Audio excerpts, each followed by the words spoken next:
And welcome to another edition of Odyssey House Journals. I'm Trip Mitchell, and that's Randall Carlisle. We've got a great guest this week. But if this is the first time watching the show, we are a show all about addiction and the literally thousands of people in the community here in Utah who are trying to do great things for you and help you out. Yeah, not just addiction, but recovery. Because I wish we could do a survey, but people wouldn't admit to it. But that there are thousands of people in recovery just in the Salt Lake area. So. Is it, including you and me. Including you and I. As a public figure, was it very relieving for you? How did it feel to actually let people know you had an addiction issue? I was scared to do it at first because I figured people would, and I still get when I tell people that I'm in recovery, their first question is, "Were you drunk on the air?"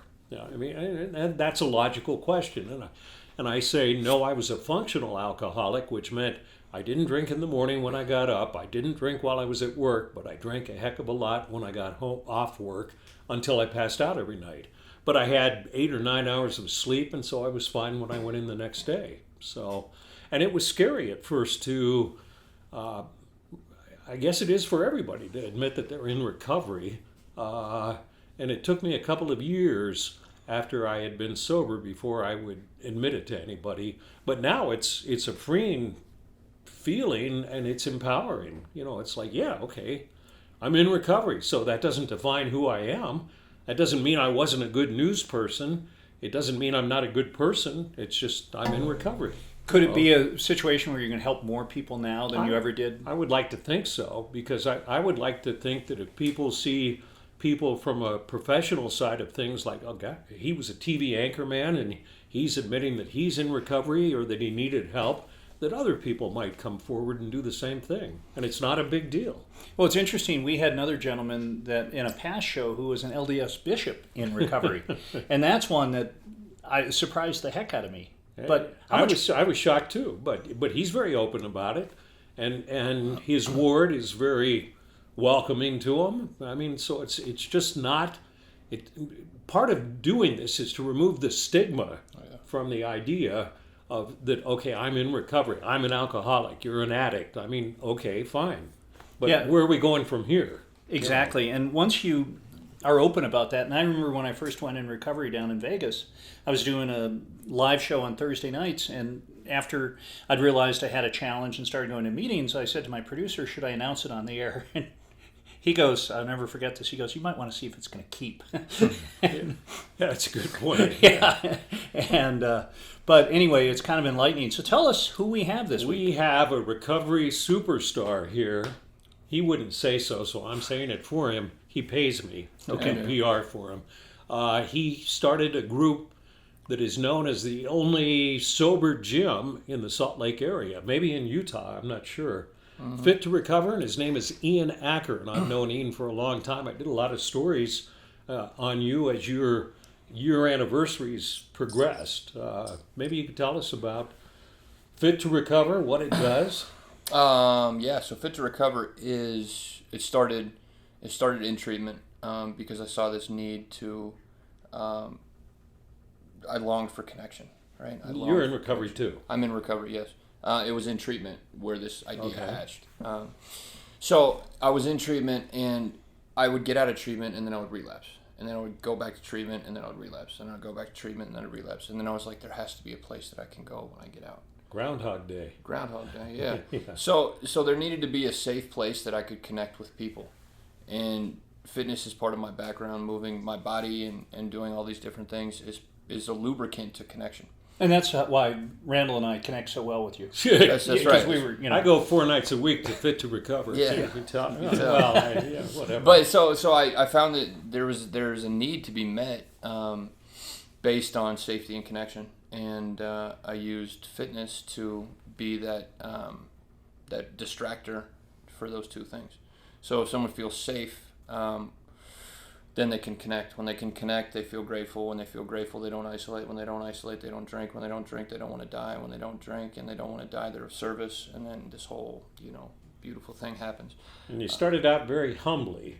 You want to? Yeah, in the park. Because he's got you have a nice facility now. What's the address? We'll plug it a couple of times. 789 West, 1390 South. Salt Lake City. But it wasn't always there. It wasn't always there. That's There right. was Sugar House Park. That's right. Humble beginnings. Started with a boombox, and a Facebook post that I was really scared about because I was scared of what people would think. And I had 2 people there the first Saturday. And the way I looked at it was, at least I got a workout. And then we talked about recovery afterwards. And then there was 7 people, and then there was 3 people, and then there was 20 people, and then there was 4 people, and then there was 60 people, and then there was 10 people, and then there was 80 people, and there was 40 people. And I was like, okay, this might be something. And then we went to USARA, actually, and we did a run group. So we would run around State Street, and then we'd do a process group, and people thought we were crazy. And we do that. So we were in the park, and then we were in USARA twice a week. And again, the numbers fluctuated, but certain people kept showing up. And those certain people are close friends of mine, and they don't know how much they did for me in the beginning. So we had 2 groups, and then it got cold, and we're like, we have to figure out what to do now, because now we're getting a little bit of momentum.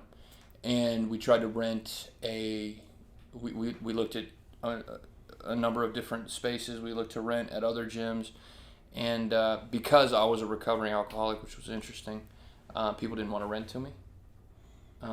Because You actually got rejected. How did they know? Oh, 'cause I you would tell said them. what you were I doing. have no problem telling people, like, because they wanted to know what we were going to do. And I'm like, it's going to be a sober gym. And they're like, cool. Like, that doesn't make any sense.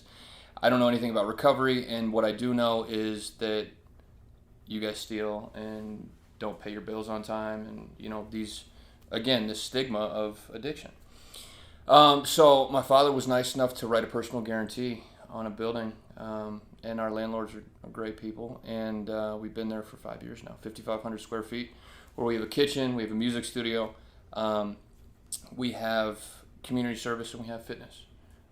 Fitness is what it was built on, and nutrition came, and then the creative arts, just expressing yourself through voice and instruments came next, and then getting out in the community and being of service. Describe the fitness area, because you have a climbing wall and you have... Yeah. So we got a climbing wall. Petzl built us a climbing wall. Petzl built us a climbing wall, and then we run about 30 classes a week, and they're all built on that safety and connection piece. So a lot of it's like I go, then you go, so we can connect in between. Barbells and kettlebells. There's body weight, and it's slowed down in the sense of we want the new person to feel welcome. And if you come in there and you're doing all these crazy movements with all this crazy weight, and you're doing it against a clock, like, that scares people. Sure. So it would scare me. Yeah. So it's a lot of kettlebells, a lot of barbells. Frank Young, our fitness coordinator, is super, super good about the safety of the body and moving properly, and the technique. And then, once you get somebody in the middle of an hour or at the end, then you've accomplished something together, you've done something hard, you've walked through fear, and you've made a new friend. How many people take advantage of the facility every month? We see about 400 people a week, so 400 times about 1,500. The cool thing there, and Randall and I have talked about your facility, is that when you get people hooked up there, it becomes kind of a catalyst for a lot of great things to happen, and you mentioned it earlier. Yeah. What is is there a most important focus point, or is it just kind of a situation where you get the nutrition, the socialization, and the athletics together, or the workout, that it all works? The most important, root word for me would be safety, emotional safety, because a lot of my life I haven't felt a part of. And the last thing that I want to do is create a space where somebody comes in and they don't feel a part of. So if you can make that person feel the most comfortable, it doesn't matter what you do in between.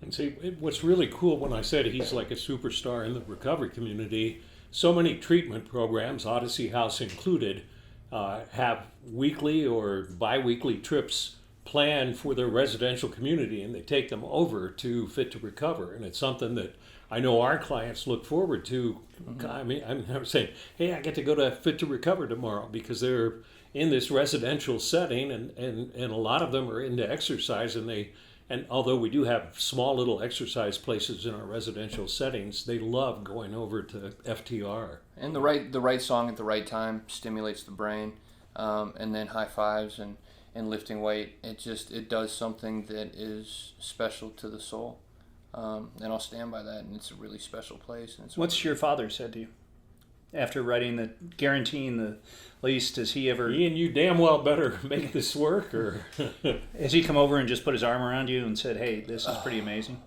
Oh man, that's a whole nother question. Me and my father have a really interesting relationship. My dad comes from a PhD background of research, so he loves me. I love him. Our communication skills aren't very good because he's a very logical thinker. So sometimes he does say he's proud of me, but also, right? Sure. So sometimes, his biggest visual supporter is his mom.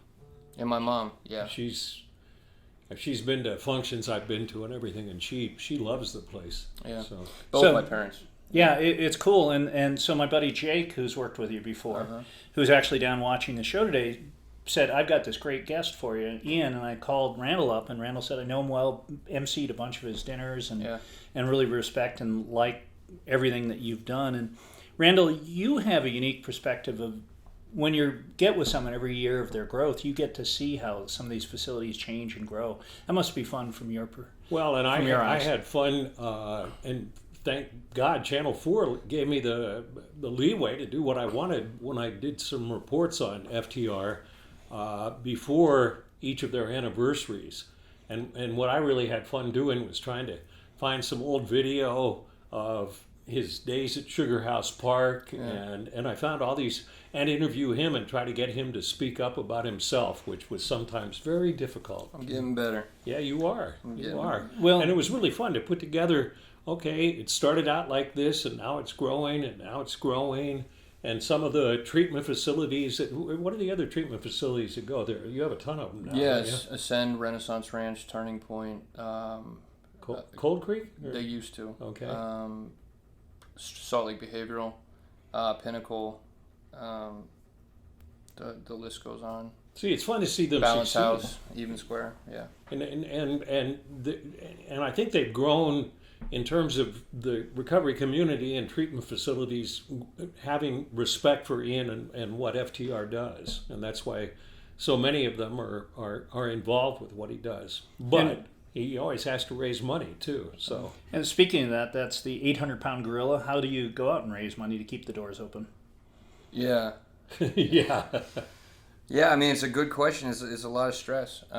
It's all about relationships. Telling your story, having people believe in you, believe in your mission, showing them what their money is doing for them, and really just having them buy into what FTR is. You know, what's funny is when you go out and in sales, they teach you the best person to sell to is someone you're already doing business with. Mm-hmm. And too many organizations go out and do the hard work where they find they find someone who would be a perfect fit, and they get that person to write the check, and then they lose their number. Right. Until the next year. And so much of it is maintaining that relationship. Absolutely. And saying, "I know you're busy, Mr. Car Dealer, but come by and let me buy you a cup of coffee this afternoon and show you what we're doing." That makes all the difference. Yeah, absolutely. And that's why donor stewardship is super important. When someone sends you money, you write them a thank you, write them a handwritten note, and you say thanks for believing in us. And you just build relationships. And that's one thing that I've always been good at is continuously saying thank you. When back in Vegas, when we first started doing the high school sports, I remember going in and seeing a car dealer, and I was very solicitous of him to sponsor the high school game of the week. And it was a Saturn guy, and he goes, "Tripp, you're doing me a favor." I go, "What do you mean by that?" And he goes, "As a car dealer, the best thing I can possibly do is be identified in the community. Right. And by you walking in here and offering me a chance to get involved in high school sports, I'm going to look like a hero. Right. You're frankly not charging enough." I said, "It's too late to add a zero." But I think Saturn's out of business, by the way. yeah, well, What does that say? I should have charged him more while we still had him. But in your case, it's the ability to interact with those owners and provide them value right off the bat that gives you longevity. And they just want to be treated. They don't want to be treated like CEOs. They don't want to be treated like someone special. They just want to hear your story. Like, I'm not going to be like, "Oh, I'm meeting with so-and-so and I'm going to treat him differently than I would treat Randall or Cassidy or Jake," right? Well, Jake, maybe. No. But I mean, back to like, I just want to say that without my parents being a focal point in the beginning of FTR, we wouldn't be here. So I love my dad and my mom very much. And my sister actually started the nutrition program, who you'll hear from Cassidy, who took it over about 6 months ago. But my family's been super instrumental in teaching and believing in me. So It's one of those places that it's easy to sell if you get somebody in looking at what's going on. Trying to describe it on the outside, I sometimes feel that frustration with Odyssey House, and I want to invite people to come in and watch growth happening. And the same thing, if you watch one of his classes with everybody in recovery, all jacked up, doing exercises and it's an uplifting, almost spiritual kind of thing to watch. just watch the face. That's all you got to watch. And you watch how many people smile. And that's why, like, good ideas take 8 to 10 years. Like, people don't know what it is, and we're on our 5th year, and it's only going to get bigger, and it's only going to get better. Well, it sounds like you've done a great job of kind of being Switzerland in that all the recovery people, you're the one thing that they like. Right. And that's why Randall mentioned you're the superstar in the recovery team. But if you can bring people together, if it's one organization, that's wonderful just right there. Well, and it's such an important component to recovery. Yeah. I mean, it's people staying in shape, and because they weren't like if you're in active addiction, say wherever you are, you're shooting up heroin all the time or doing something, you're not treating your body well, and you're not staying in shape. And part of the recovery is treating your body better and getting in shape. And there's I've watched people who have gone through FTR. I work with somebody in my office, and she has grown so much emotionally. I mean, her body's, she could beat the crap out of me if she wanted to, which isn't saying a lot. But I've seen her just blossom in terms of confidence and feeling good about herself and everything. And an awful lot has to do with going to FTR. Yeah. Well, and then like when Turning Point brings their clients there for the food and the fitness, we're introducing them to a place, because in recovery, a lot of like new places are scary, especially when you say gym in front of it. So if they can get to know our staff while they're in a safe place, then when they get out, it's like, join our community. And then they join the community, and then they're laughing, and then they have a whole nother set of friends. And Ian, as you well know, in recovery, you think that the fun is ended. Sure. The day that you decide that you're not going to have it, in my case and Randall's, another drink, that those days are behind you, and nothing could be further from the truth. And the first time you go out and laugh, or the first time you go to an event or a concert and do something that you used to heretofore think of as being something I would do while drinking. Yeah, you'd be high to go to something like that. Yeah, now there's still a few things that I just will not do sober, and that's include dancing. But, dancing's tough. There's no reason to Dancing's tough. But it's fun when you can see people having fun the first time sober, Right. and realizing that the rest of their life is not going to be boring. Well, it gives people hope, right? Sure. It gives people hope. And then a lot of the time, after Frank does a really great job of like connecting back with the breath. So we connect with the breath in the beginning, and then at the end, we usually go around and say, what is something you're grateful for? So it just hammers home after a long, hard workout that we're all grateful for where we're at. And they say a grateful alcoholic usually doesn't go back out. And there's a lot of touch words that we use within our workouts to get comfortable with being uncomfortable, and different things of that nature that we sprinkle into the workouts that people hear differently when they're in the middle of. Do you have one, without revealing names or anything, do you have somebody who stands out in your mind who came in beaten down and battered and now is doing wonderfully that you could Absolutely tell us about? So a gentleman came from the youth homeless shelter. And VOA Youth the Homeless. VOA Youth Homeless Shelter. And he brought 2 or 3 of his friends because he heard it was a free gym, right? And we're not a free gym, but we will scholarship you in if you're low income, for sure. But he just heard free gym. And he stayed consistent with us. His friends fell off. He stayed consistent. He started learning a lot of the techniques. And he started connecting, and he started going to the food and some of the service outreaches, and he just stayed around. And now he has the opportunity to teach some of these treatment center classes.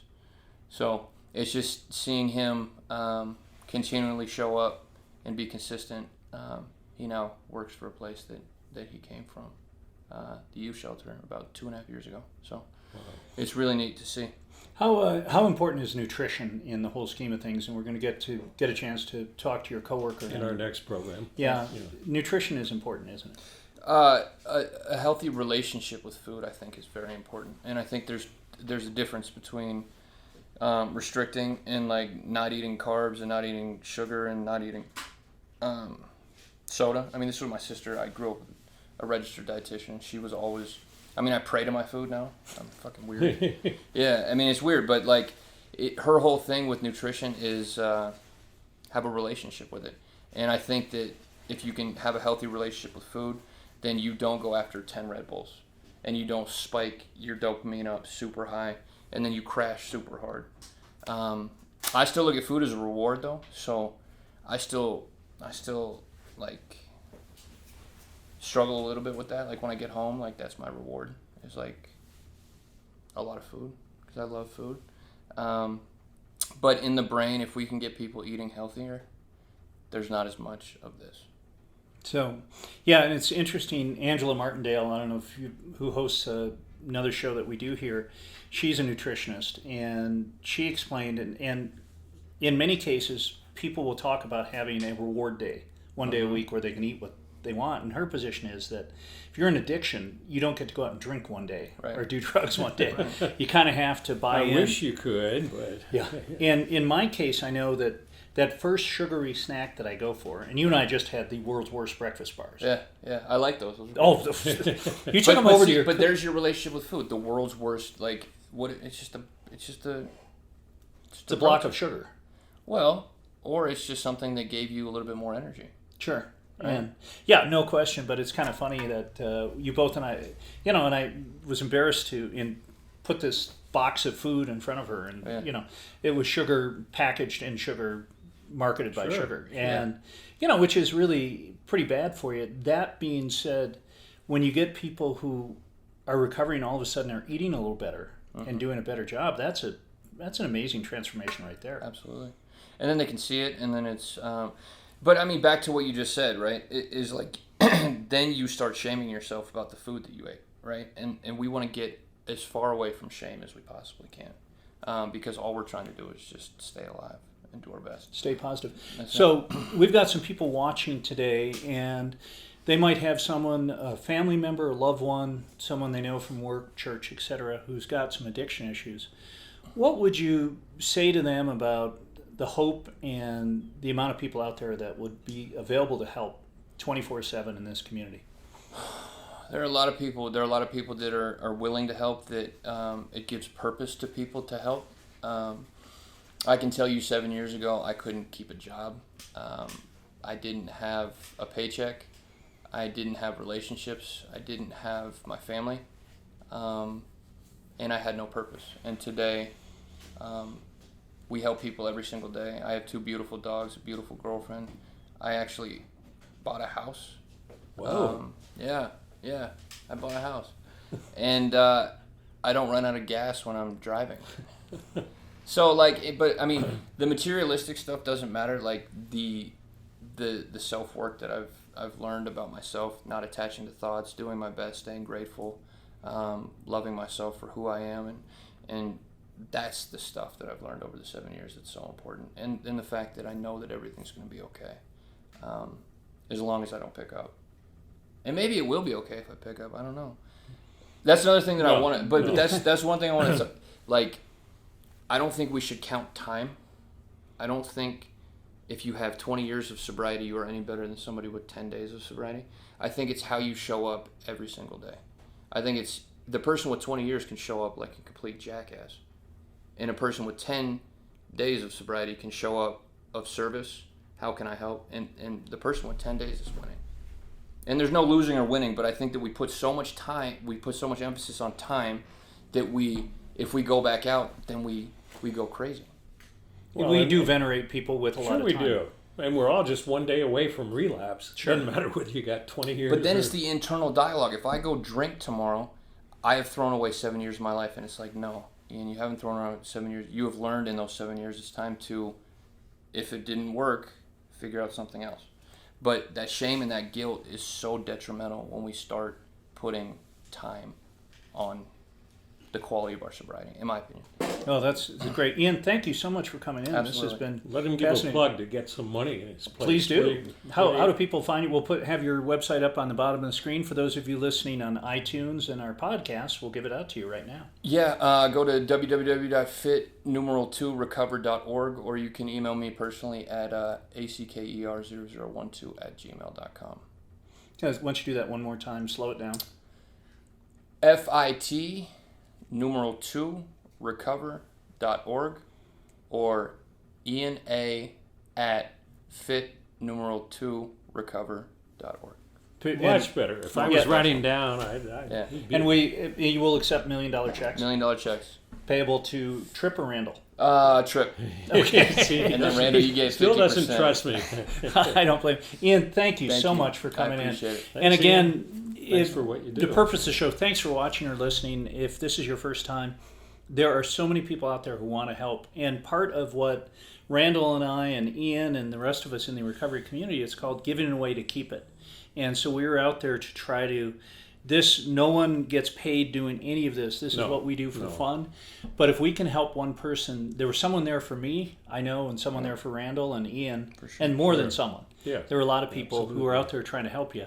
And so pick up a phone. We've got Odyssey House phone number at the bottom of the screen, or Randall will give it to you right now. 801-322-3222. Slow down, Randall. You got to do that. Yeah. 801-322-3222.